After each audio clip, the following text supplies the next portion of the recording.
E esse conhecimento vai trazer relacionamento.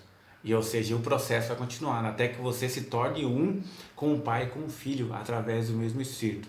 Olha só que coisa linda. Vamos entender então, nós vimos que o nome do Senhor está relacionado ao Evangelho e na prática você santifica o nome do Senhor com o seu procedimento, pregando o Evangelho a outras pessoas, né, para que o nome do Senhor vai sendo conhecido em toda a terra. Então vamos entender um pouquinho desse processo. O Senhor mostrou de tipologia essas questões lá em Êxodo, por exemplo, na situação de Moisés e Arão, quando eles estavam sendo escravos no Egito. Ali você vai entender do contexto no final dos tempos. Você vê que também tem naquele contexto tipologias para a grande tribulação, para a volta do Senhor, como que Deus vai tratar com o seu povo e com o mundo no tempo da grande tribulação. Mas você vai olhar ali que Deus deixou testemunhos ali de como vai ser o processo, né? Como que nós santificaremos o nome do Senhor, né? Vamos entender, vamos ler Êxodo capítulo 3, versículo 15 ao 20. Êxodo capítulo 3, vamos lá, ó. Êxodo capítulo 3, versículo 15 ao 20. Olha só o que fala esse texto. Disse Deus ainda mais a Moisés: assim dirás aos filhos de Israel, o Senhor, aqui, risco HWH, né? O Deus de vossos pais, o Deus de Abraão, o Deus de Isaac, o Deus de Jacó. Deus sempre falou assim com o povo de Israel, para o povo de Israel entender quem era o nome do Senhor. Aí o povo já lembraria das promessas e assim por diante, certo? Porque Deus sempre fundou esse testemunho, que Ele deixa o testemunho das suas grandes obras para que o nome dele seja santificado. Então Ele se apresenta a Deus de Abraão, de Isaac e de Jacó. O povo já entendia que era o Deus Todo-Poderoso, estava falando, e já se lembrava de tudo isso que a gente falou aqui agora. Então Deus de Abraão, Isaac e Jacó me enviou a vós outros. Este é o meu nome eternamente. Qual é o nome do Senhor eternamente? Ali, Senhor, isso HWH, é uma pronúncia que não se pronuncia, nós arrumamos um jeito de pronunciar, mas por isso que tem esse pentagrama, porque Deus é um nome impronunciável. Deus não deu um nome para Ele mesmo, porque a imagem de Deus é o Senhor Jesus Cristo. Então nós conhecemos a Deus através de Jesus. Então, o nome do Senhor é relacionado ao Evangelho. Esse é o nome dele eternamente. Esse é o nome do Senhor que nós vamos conhecer. Através de Jesus nós conhecemos a Deus. E assim serei lembrado de geração em geração. E Deus foi deixando esses testemunhos durante todo o seu plano, né, de salvação. Você vai ver que lá no milênio, ainda assim vamos lembrar do tempo de Moisés, de Abraão, de todas as promessas, onde ali no milênio de Deus vai juntar o que era tipologia, né, na antiga aliança com a nova aliança, e vai ser uma realidade maravilhosa, onde Ele vai colocar tudo de frente um com o outro e tudo vai funcionar corretamente no milênio. Então é assim que Ele vai ser lembrado, pelo que Ele fez, certo? Pelas promessas que Ele fez e pelos cumprimentos dessas promessas, que elas vão se cumprir. Vai ajunta os anciãos de Israel e diz-lhes: o Senhor, de novo, o Deus de vossos pais, aí repete de novo, de Abraão, Isaac e Jacó, me apareceu dizendo: em verdade vos tenho visitado e visto o que vos tem sido feito no Egito. Ou seja, Deus estava vendo, se lembrou deles e estava vendo quanto eles estavam sofrendo lá como escravo. Portanto, disse eu: far-vos-ei subir da aflição do Egito para a terra do Cananeu, do Eteu, do Amorreu, do Ferezeu, do Eveu, do Jebuseu, para uma terra que manda leite e mel. Porque essa terra prometida, você tem que entender o contexto dela, ela já era de Abraão. Abraão, quando ele vai para onde o Senhor manda, né, porque ele sai da parentela dele, vai para um lugar que ele não sabia onde era, e por onde ele passava, que eram essas terras ali em volta de Jerusalém, ele ia comprando e adquirindo aquelas terras. Você vai ver esse processo lá em Gênesis.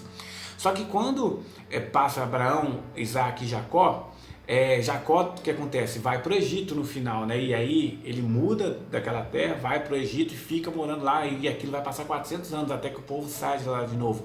Nesse período, essa galera toda que eu falei aqui, desses nomes esquisitos, né? Dos Zeus, né? Cananeu, Eteu, eles tomam aquela terra, tomam assim, né? Já estava livre lá e começam a morar lá. Deus fala que vai levar para lá e vai... ali é uma terra que manda leite e mel. Então esse é o contexto. Eu vou tirar vocês dessa escravidão, eu vou levar vocês para a terra que eu tenho prometido. De fato, como dizem Hebreus, eles não entraram na terra prometida, porque eles tiveram um coração duro, e se eles tivessem entrado na terra, eles teriam descansado, mas eles não descansaram. Ou seja, ainda há um descanso para o povo de Deus. Isso fala Hebreus, ou seja, que nós vamos entrar no descanso, essa promessa vai ser cumprida lá no milênio. Então, vamos lá, 18. E ouvirão a tua voz, e irás com os anciãos de Israel ao rei do Egito e lhe dirá, né? O Senhor, de novo, YHWH, olha só, o Deus dos Hebreus nos encontrou. Você viu que para Faraó, Deus não falou que era o Deus de Abraão, Isaac e Jacó? Faraó não tinha essa referência. Para ele, os deuses dos Hebreus era só mais um Deus, que eles tinham tantos deuses lá. Viu que como Deus se apresentava para Israel era proposital, porque quando ele falava que era Deus de Abraão, Isaac e Jacó, ele queria remeter as promessas ao Deus Todo-Poderoso que visitou Abraão. Já com o Egito, com o rei do Egito não teve essa necessidade. Então, ó, agora pois, versículo 18, ó, continuamos lendo. Deixa-nos ir a caminho de 3 dias para o deserto, 3 dias, você viu? A fim, representando aí os últimos 3 dias da criação, que representa um monte de coisa, né? A fim de santificarmos o nome do Senhor, nosso Deus, sacrificado, né? E aí o que ele fala? Versículo 19, eu sei, porém, que o rei do Egito não vos deixará ir, se não for obrigado por mão forte. Ou seja, o Senhor estava enviando, eu já sabia que o coração de Faraó era duro. Portanto, estenderei a mão e ferirei o Egito com todos os meus prodígios que farei no meio dele. Depois vos deixarei ir. Aí Deus já estava prevendo que ia derramar todas aquelas pragas. Isso representa o final dos tempos. E fez uma tipologia ali com ele, porque ele teria um coração duro. Certo? Vamos dar uma olhada, vamos continuar, vamos dar um pulinho aqui para o 4, versículo 1 ao 9. Então você pegou o contexto aí, Deus falou que ia tirar eles de lá. Certo? Ó, respondeu Moisés, versículo 1 do capítulo 4. Respondeu Moisés, mas eis que não crerão, nem acudirão à minha voz, pois dirão, o Senhor não te apareceu. Ó, Moisés falou para Deus, eles não vão crer em mim não. Perguntou-lhe o Senhor, olha só, Deus falou que ele não ia, Moisés já sabia, eles não vão crer, porque ninguém tinha visto Deus. Aí olha que Deus responde para ele, que é isso que tem na tua mão? Respondeu-lhe, um bordão. Ó, Deus falou para Moisés, ele tem um bordão. Então ele disse, lança-o na terra, e ele o lançou na terra, o bordão virou uma serpente, e Moisés fugia dela, ou seja, ela tentava correr atrás de Moisés. Disse o Senhor a Moisés, estende a mão e pega na cauda. Estendeu ele a mão e pegou na cauda, e ela se tornou em bordão de novo. Olha só que testemunho mais lindo. Veja os sinais que Deus está mostrando para Moisés, que ele mostraria para o rei do Egito. Ó, para que creiam que te apareceu o Senhor, Deus de teus pais, o Deus de Abraão, o Deus de Isaac, o Deus de Jacó, para Abraão, para Moisés já falou assim, você viu só? Disse mais o Senhor, mete agora a mão no teu peito, enfia a mão aqui, ó. Aí fez isso Moisés, ó. Ele o fez, e tirando eis que a mão estava leprosa, tinha uma lepra branca como a neve. Disse ainda o Senhor, torna a meter a mão no peito. Ele fez novamente, ele meteu a mão no peito novamente, e quando tirou, a mão havia tornado como o resto da sua carne, ou seja, tinha curado novamente. Aí, se eles não crerem, nem te atender a evidência do primeiro sinal, talvez crerão na evidência do segundo. Viu? Deus deu mais uma segunda chance. Mas ó, aí Deus falou ainda, mas se ainda se não crerem, mediante esses 2 sinais, nem te ouvir a voz, tomarás das águas do rio e a derramará em terra seca. Vai virar, ó, vai pegar um potinho lá de água e vai virar em terra seca. E as águas que do rio tomares se tornarão em sangue sobre a terra. Ou seja, na hora que ele virasse, a água batesse na terra, ele ia virar sangue. Olha só. Aí vai continuar aqui falando, não tem necessidade de a gente ler. Deus deu 3 sinais para que o povo do Egito lá e o rei do Egito cresce no nome dele. Esse era o sinal que Deus estava dando, era para isso. Porque qual foi a dúvida, o questionamento de Moisés? Você tem que pensar lá em cima. O Senhor está me enviando, beleza, legal, mas eles não vão crer. O que eu vou dizer para eles? Aí Deus falou, faz esses 3 sinais, e são grandes prodígios por sinal. 3 sinais Deus deu para eles crerem. Isso vai estar relacionado lá em Apocalipse, ó, Apocalipse capítulo 10, versículo 1 ao 3. Apocalipse 10, 1 ao 3. Olha só o que fala nesse texto. Vi outro anjo forte descendo do céu, envolto numa nuvem como arco-íris por cima da sua cabeça. O seu rosto era como o sol e as suas pernas como coluna de fogo. Já sabe quem é, né? Jesus. E tinha na sua mão um livrinho aberto. Pôs-se o pé direito sobre o mar e o esquerdo sobre a terra. Você lembrou de mais alguma coisa? Tem um anjo lá em Daniel que faz isso, que é o próprio Jesus também. E bradou com grande voz, como ruge o leão. Todas referências para Jesus, viu? E quando bradou, desferiram-lhe os 7 trovões as suas próprias vozes. Viu? 7 trovões deram próprias vozes. O que aconteceu? Esse livrinho é o Evangelho, é lá o livro selado, 7 selos, né, que contém todo o plano do Pai. A gente já sabe sobre isso, tem um estudo sobre esse livro, sobre os 7 selos, né?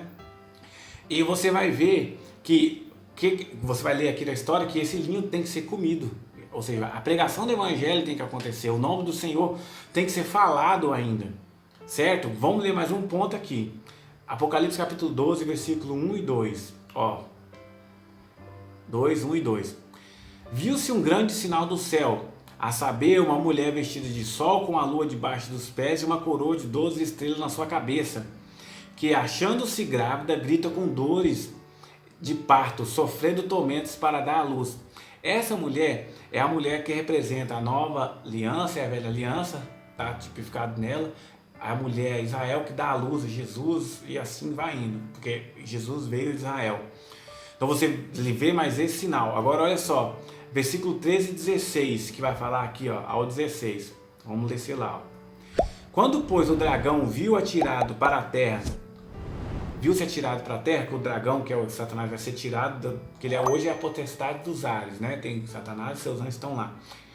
Quando iniciar a grande tribulação, eles vão ser derrubados para a terra. Quando ele viu-se atirado à terra, ele perdeu essa visão do todo. O que ele faz? Ó, perseguiu a mulher que dera à luz ao filho varão.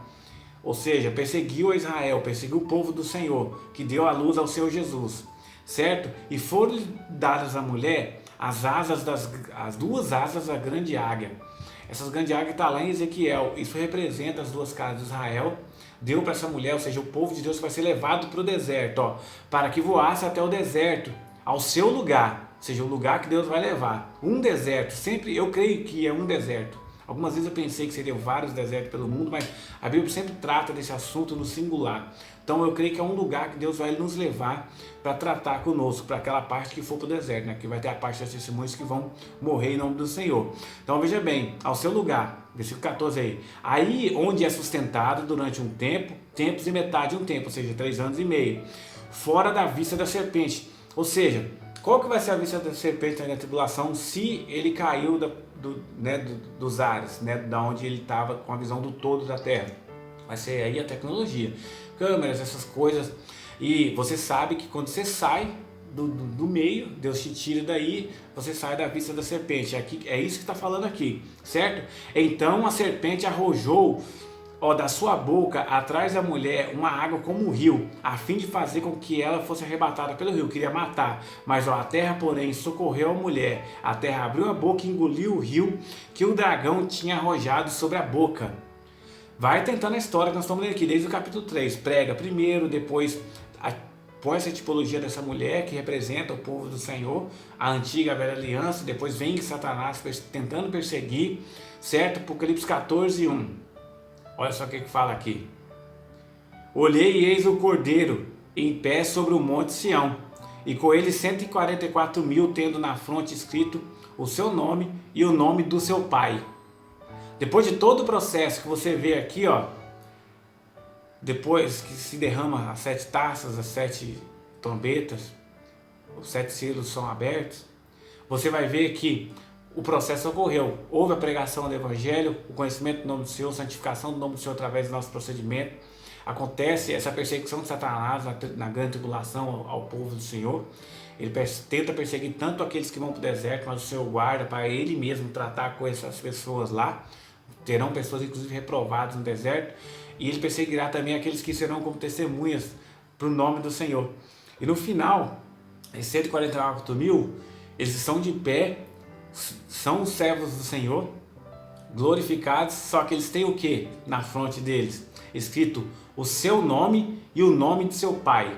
O seu nome de quem? Do Cordeiro, o nome de Jesus e o nome do Pai, escrito neles. Porque você carregou o nome do Pai em você com o Espírito do Senhor. Viu só? A sua vida foi uma vida de santidade, uma vida de processo de santificação. Você levou o nome do Senhor para outras pessoas e isso foi levado adiante. Você procurou conhecer o nome do Senhor durante a sua vida toda, estudando a palavra de Deus com afinco. Não tem outra forma de você conhecer o nome do Senhor, a não ser pela palavra. Conheceu o Evangelho do Senhor e levou para outras pessoas. Agora você tem o nome do Filho e do Pai em você. E você é glorificado, agora você se torna um com eles dois. Viu aqui que coisa linda essa revelação? Então, você vê esse apontamento para o momento onde? Do milênio. Quando você entra no milênio, que é quando você é arrebatado, Deus te arrebata, te glorifica, você entra no milênio e você se torna um com o Pai nesse processo que nós vimos aqui. Agora, qual é o ano então de proclamar essa libertação? Qual a libertação? Da nossa carne, né, desse corpo de carne, de uma vida de escravidão, onde nós vivemos no mundo de pecado, né? Nós somos libertos hoje pelo Senhor porque nós somos filhos de Deus, mas isso não é pleno. Eu ainda tenho a carne, tenho a possibilidade de pecar, você também tem. Chegará o momento que seremos glorificados e isso não vai mais ocorrer. Então, esse é o momento da libertação, que é o ano aceitável do Senhor e o dia da vingança do Senhor.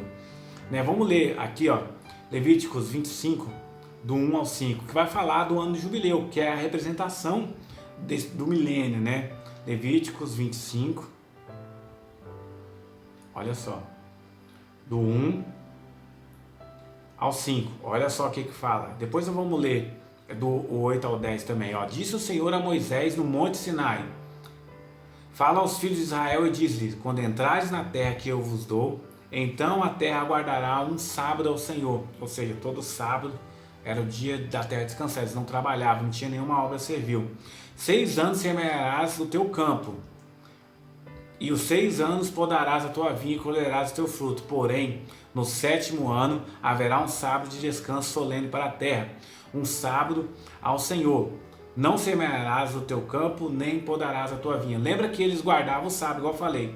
Eles trabalhavam a semana toda, no sábado eles não faziam nenhuma obra servil. Eles guardavam o sábado.